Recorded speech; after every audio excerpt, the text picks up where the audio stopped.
Hello friends, good morning, जय जगन्नाथ। आज आम ओडिया मानकर पखाल दिवस। ओडिया माने तो प्रतिदिन घरे डेली डेली पखाल खाऊसन, तथापि ओडिया परंपरा अनुसार आज पखाल दिवस उपलक्षे मुझे सुंदर भाव सजेकी एमती सब आइटम मान करी। तो पखाल खाई सारा पर झील सहित टिके आम खेलीदेलु।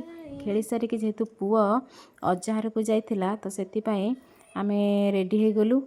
बर्तमान रेडी होके आम चलिलु आम गाँ को, माने मो बापर को बाहरिकी गलु। देखंतु पुआ सेठी कौन करुची। पुआ सेठी गोटे टिकी झी अच्छी ताकू पाई ता सहित तो से गोटे खेल चलैछि।